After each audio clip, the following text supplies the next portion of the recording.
The message didn't just arrive, it appeared. Pulsing from a cracked metal sphere I bought at a junk market for 3 credits. In seconds, my quiet life on Earth flipped into a collision course with something unexplainable. A glowing map.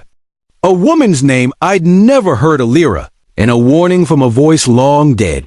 He called me the only one he could trust. He offered me everything he owned. And he left behind his widow to seal the deal. She wasn't just stunning. She was otherworldly. Emerald skin, silver hair that moved like water, and eyes that burned with secrets and sorrow. Her presence melted the line between reality and illusion. But there was more than beauty behind her smile. Her touch carried memories not meant for humans. Her past was full of blood, and her future somehow involved me. I didn't ask for an alien's treasure, but I couldn't walk away from his widow, because even before the assassins came for her, you see, even before she offered me the key to everything, she whispered one chilling promise into my ear. He trusted you with his riches, but I choose you for something much more dangerous. I wasn't looking for treasure. I was looking for spare parts, maybe a broken transmitter I could fix, sell, and afford rent for the next 2 weeks. That's what life was like after the collapse. Gritty, simple, desperate. I made a habit of surviving just below attention dot, so when I found the ore buried beneath cracked display glass at an old scrapyard in the Mojave Fringe, I thought I was lucky. Not chosen, not summoned. It activated on its own. No switches, no signals. Just heat in my palm and a light shower that bled straight into my mind. I wasn't hallucinating. I wasn't dreaming. It spoke, his voice, slow and certain. Alien, but understandable. Mateo Aelira, if you're hearing this, I am dead. And everything I've hidden now belongs to you. My hands trembled. The sphere cooled. Coordinates flashed across its surface, hovering in midair before burning out. A name etched itself inside my head like a scar. Aelira. I didn't sleep. That night, I followed the coordinates the next day, half convinced I was insane, half convinced it was a setup. But I didn't expect what I found. Not the sprawling ruins of an alien estate buried beneath layers of illusion. Not the air that shimmered like heat despite the cold. And certainly not her. She stepped into view barefoot, emerald skin catching the sunlight through broken glass windows. Her gown shimmered like woven stars, but it was her eyes silver bright, sharp, that held me in place. You came, she said softly. He was right to trust you. My heart hammered. I couldn't speak. Her presence was magnetic and terrifying. Like standing too close to a storm. I'm Aelira, his wife, and his last request was that I give you everything. She guided me inside past alien relics, hovering lights, walls that whispered things in languages I couldn't understand. She moved like she belonged to gravity differently than I did. She offered me tea, though I never saw her make it.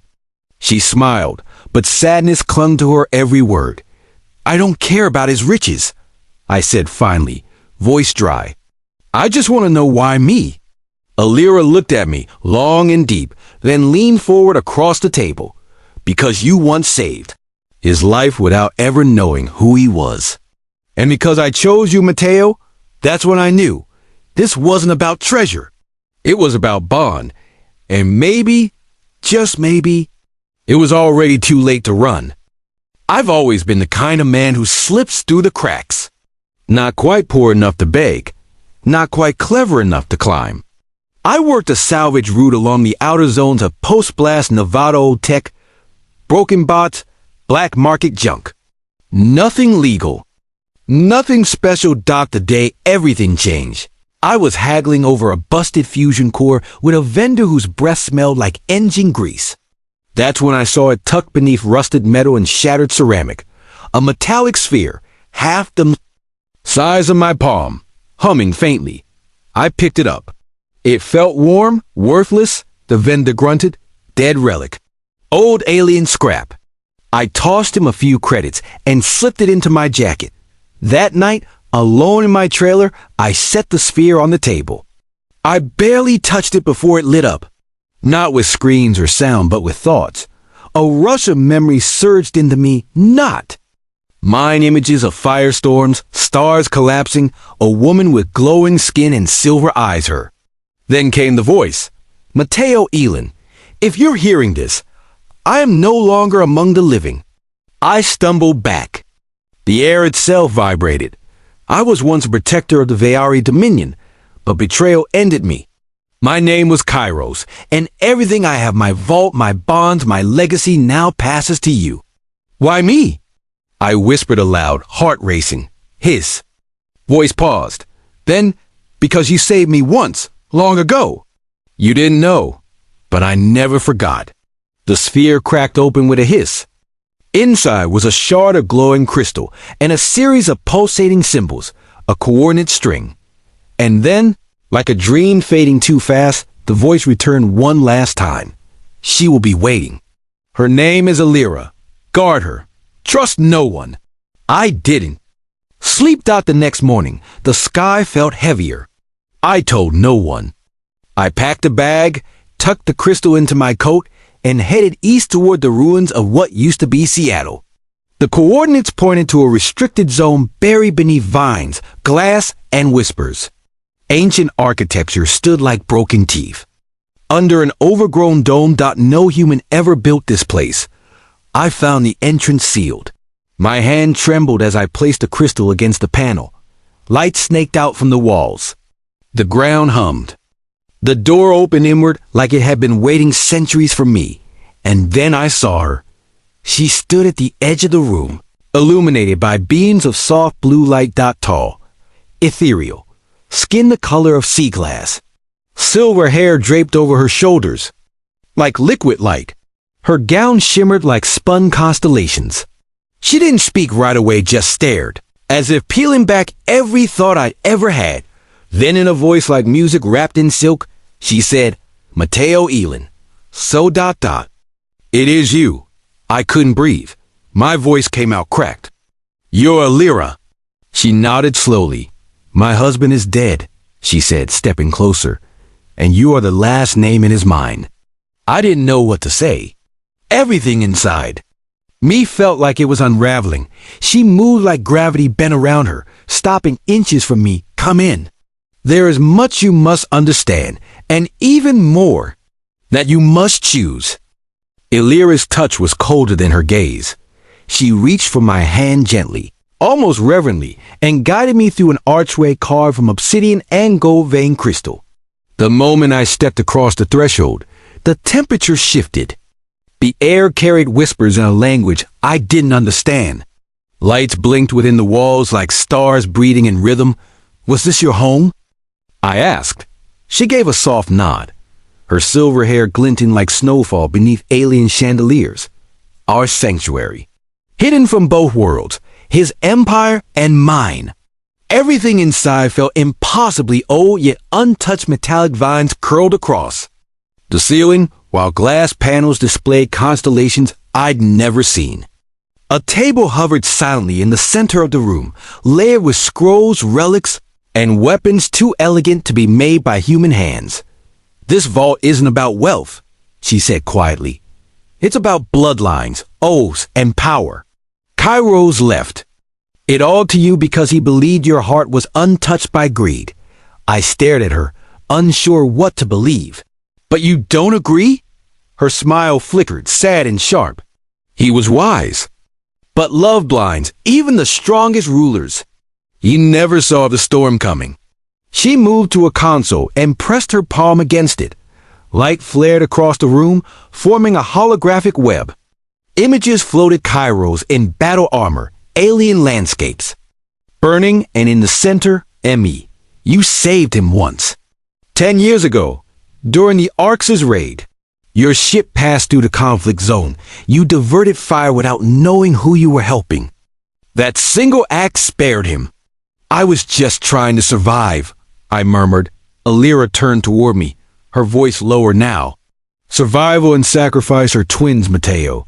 He believed you were different. Silence stretched. Then she reached into a drawer and pulled out a pair of matching wristbands. Black, veined with pulsing blue lines. These are biolinks, she explained. They require connection, literal and emotional. To open the core vault, we must be bonded. I hesitated. You mean together? She stepped closer. Not marriage, not love, just unity. A temporary bridge between species, minds, and trust. My throat tightened. This is crazy. Is it? She said, eyes glimmering. Or is it fate wrapped in cosmic irony? She extended one bracelet toward me. Her arm was delicate, marked with gold filigree patterns that seemed alive. I took it. The moment I snapped it around my wrist, a pulse raced up my spine. My mind filled with fragments, her memories, snowy mountains. A wedding beneath twin moons. A kiss laced with sorrow. The moment she watched Kairos die out, she had loved him deeply. But the part that startled me most was how lonely she had been since. I opened my eyes, gasping. Aelira looked shaken too. The bond is forming, she whispered. Then the vault door shifted. The metal peeled away like petals of a mechanical flower, revealing an interior chamber glowing with crystalline light and humming with an ancient, irresistible energy. We stepped in together. Rows of artifacts, sealed documents, and what looked like keys to planets lay waiting. But before I could reach for any of it, Aelira grabbed my arm. Her voice was barely audible now. This is the easy part, Mateo. I turned to her, puzzled. What's the hard part? She looked into me. Not at me, into me. Surviving the people who know we're here. And that's when the lights in the chamber flickered. And somewhere, deep in the structure, an alarm began to whisper. The alarm wasn't loud. It didn't need to be. It echoed like a whisper that knew how to crawl down your spine. Soft, steady, malevolent. What is that? I asked, my eyes flicking across the glowing walls of the chamber. Symbols pulsed in patterns I couldn't read. Kairos left safeguards, Aelira answered. Fail-safes to detect interference. This vault just told someone we opened it. I stepped closer to her. You said we'd have time. I said we had a chance. Her voice was still calm, but her hands trembled slightly as she lifted a translucent sphere from the center pedestal. This is the core memory seed. With it, you gain access to the inheritance. But only after the bond trial. She turned to me, meeting my gaze. This part was never meant for strangers. It was designed for mates. My pulse skipped. You mean lovers? She nodded once, slowly, emotionally sensed. Willing to share everything, truth, pain, desire. I hesitated. So if we're not real, it won't work. It won't.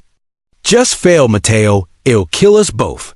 The chamber shifted around us, morphing silently into a smaller space. Walls became liquid metal. A low hum began to vibrate beneath our feet. The room is reading us, Aelira whispered. You have to let it in. Before I could ask what that meant, the lights dimmed and our wristbands ignited.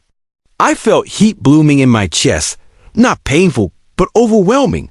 My memories were bleeding out, rushing into her. I couldn't stop it. She gasped, staggered. Her hands clutched the edge of the pedestal. Mateo, your life. I saw it reflected. In her mind's eye, my mother's funeral, the cold streets I grew up on. Every time I thought no one saw me. Then came her memories. Aelira in exile. Watching Kairos walk into his final battle. Holding on to his scent long after he vanished. Sleeping beside a cold side of the bed for over a decade. I dropped to my knees. Too much, I breathed. She fell beside me. You can't fight it. You have to accept it.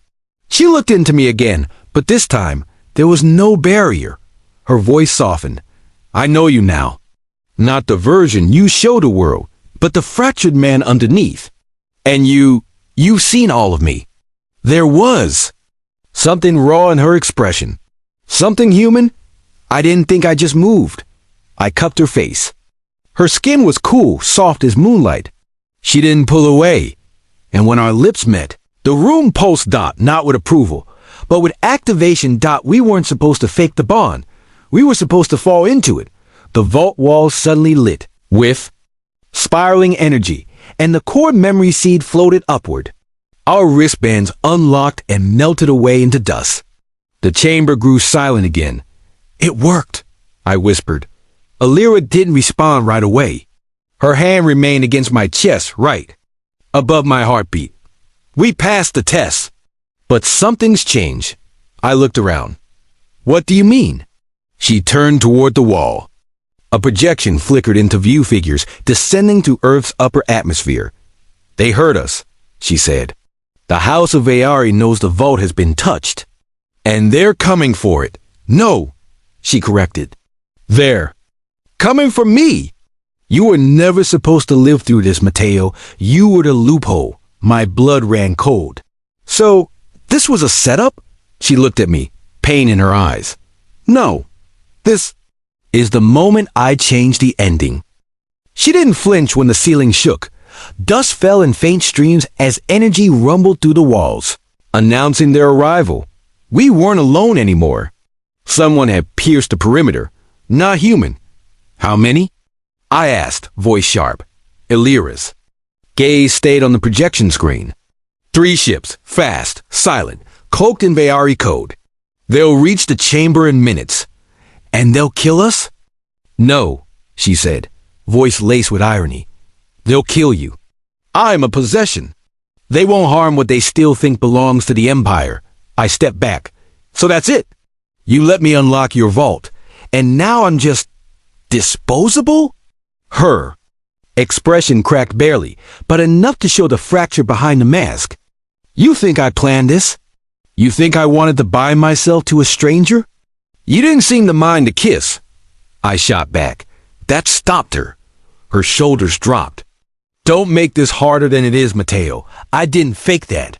Silence burned between us, thick with tension, confusion, need. But we didn't have time to unravel the truth. The chamber lights flickered again. The vault door hissed open. "I know a way out," she said, already moving. "But once we leave this place, we become fugitives." "I already am," I muttered, grabbing the core memory seed and shoving it into my coat. We ran through tunnels lined with alien inscriptions, past mirrors that didn't reflect us, through heatless blue fire. I followed her blindly until we reached a platform that curved into an open sky. Below, a hidden cliffside path cut into the mountain, shielded by illusion tech dot before I could speak. The sound of landing thrusters filled the air. Shadows moved behind us. "They're here," she said. I reached for the plasma pistol mounted near the exit panel. "Then we make a stand." But she stopped me, her hand pressed flat against my chest. "No, not yet." The way she looked at me was different, now no longer distant, no longer cold. "I was a queen once," she whispered. "He made me one. But when Kairos died, I became an artifact, a locked prize. And now you, a human with dirt under his fingernails. You're the only one who made me feel like I wasn't just something to be claimed." Her fingers brushed my face. I lied to myself. I told myself you were a tool, a key. But in that chamber, when our minds touched, I saw more. I saw us. My breath caught. "So what happens now?" She leaned closer. "Now I betray everyone who ever owned me." She kissed me again, but this time it wasn't cautious or strategic. It was fire. It was real. Then she pulled away, pulled a blade from beneath her belt, and cut a glowing mark into her wrist. Blood silver. And alive spilled into the air, forming a floating sigil. The air split. A hidden escape tunnel revealed itself, unraveling like a vein through the cliffside. "Go," she whispered. "I'll delay them." "No," I said instantly. "I'm not leaving you behind." "Then stay close," she said, offering me her hand. We ran together, 2 fugitives, one bond, and a stolen future bleeding behind us. And as we vanished into the canyon fog, I realized something terrifying and beautiful at the same time. I didn't want the treasure anymore. I just wanted her. The tunnel opened into open sky.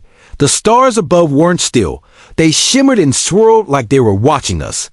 Aelira's skin glowed faintly as she collapsed against the rocks, breath shallow, blade still in her hand. "We don't have long," she said. "They'll track the blood trail." I knelt beside her, trying to steady my own shaking hands. "You're bleeding too much," she smiled, faint but warm. "It's not pain I fear, Mateo. It's losing what we found." Something deep inside me twisted at that. "You mean the vault?" "No," she whispered. "I mean you." Behind us, energy pulses echoed like war drums. The Veari were coming. She leaned close, pressing the glowing sigil from her wrist into my chest. It didn't burn, it bonded. My skin shimmered where her blood touched, and something ancient awakened beneath my ribs. "You don't understand yet," she said, breath trembling. "The fortune was never gold or credits. Kairos' true inheritance was me." I froze. "What?" "He was the last living guardian of the seed vault. I was his bondmate, the one vessel who could carry the encoded future of our race. But I refused to counsel after his death. I refused to serve as their tool, so they marked me for extinction." She looked into me then, truly vulnerable for the first time. "Kairos chose you not because you saved him, but because he knew you. Would never own me. You would protect me. You would see me." I swallowed hard, my voice nearly gone. "Why me, Aelira?" "I'm no hero. You didn't need to be," she replied. "You just had to feel." The sky behind us ripped open 3. Sleek, dark ships descending. They had found us. "We have to go," I shouted, helping her to her feet, but she didn't move. "You can," she said. "I'll hold them. I was born for war." I shook my head violently. "No, we do this together." And then something I didn't expect, the sigil she placed on me began to grow, forming armor, light forge, and seamless. My mind flooded with knowledge, not my own battle tactics, languages, her memories. She had given me part of herself. "This is the last gift," she said. "Not the fortune, not the vault. Me, my legacy, is in your veins now." The Veari landed. Their leader emerged, faceless behind a black helm, weapons charged. "Return the widow," the machine voice ordered. "We will spare the human." I stood in front of her. "No," I said, "you're too late." "She's already chosen." The ground cracked. Light exploded from our bodies, and when the dust cleared, there was no trace of us. We live now in the shadows of Earth's forgotten. Zones! The fortune we unlocked? It funds shelters, protects refugees, human and alien, but more than that, it gave me her, Aelira, the seductive widow of a fallen king once marked for destruction. Now free, she walks beside me every day, not as treasure, not as burden, but as the only thing I've ever truly belonged to.